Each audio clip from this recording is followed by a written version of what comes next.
2026ನೇ ಇಸ್ವಿಯನ್ನ ಪರಿಶುದ್ಧಾತ್ಮನ ಸಹಾಯದೊಂದಿಗೆ, ದೇವದೂತರ ಸಂರಕ್ಷಣೆಯೊಂದಿಗೆ ನಾವು ಸ್ವಾಗತ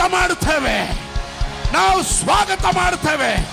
ಯೇಸುವಿನ ನಾಮದಲ್ಲಿ ಕರ್ನಾಟಕದ 31 ಜಿಲ್ಲೆಗಳಲ್ಲಿ, ಪ್ರತಿಯೊಂದು ತಾಲೂಕುಗಳಲ್ಲಿ, ಹಳ್ಳಿಗಳಲ್ಲಿ, ಗ್ರಾಮಗಳಲ್ಲಿ, ಮನೆಗಳಲ್ಲೂ ಯೇಸುವಿನ ಸಾನ್ನಿಧ್ಯನ ನಾನು ರಿಲೀಸ್ ಮಾಡ್ತೇನೆ. ಸೈತಾನನ ಕೆಲಸಗಳು ಲಯವಾಗಲಿ. ಈ ಪಟ್ಟಣದಲ್ಲಿ ಒಂದು ಅಹಿತಕರವಾದ ಘಟನೆ ಕೇಳಿ ಬರಬಾರದು.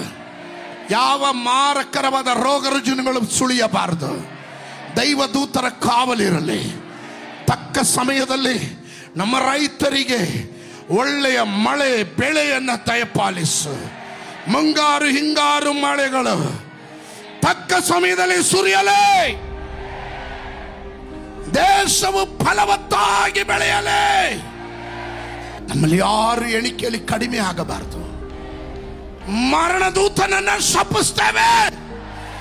ರೋಗ ಬೆಂದರೆಗಳನ್ನು ನಾವು ಶಪಿಸ್ತೇವೆ. ತಂದೆ ಕುಮಾರ ಪರಿಶುದ್ಧಾತ್ಮನ ನಾಮದಲ್ಲಿ ನಿನ್ನ ಅಭಿಷಕ್ತನು ಎನ್ನುವ ಸ್ಥಾನದಲ್ಲಿ ನಿಂತು ಈಗೋ ನಿನ್ನ ಜನರನ್ನ ತಂದೆ ಕುಮಾರ ಪರಿಶುದ್ಧಾತ್ಮ ನಾಮದಲ್ಲಿ ಆಶೀರ್ವದಿಸ್ತೇನೆ. ಇವರ ಮೇಲೆ ಈ ಆಶೀರ್ವಾದ ನೆಲೆಗೊಂಡಿರಲಿ.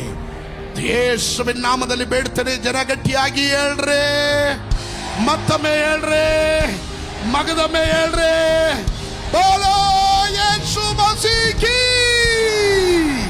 ಹಲ್ಲೆಲೂಯಾ.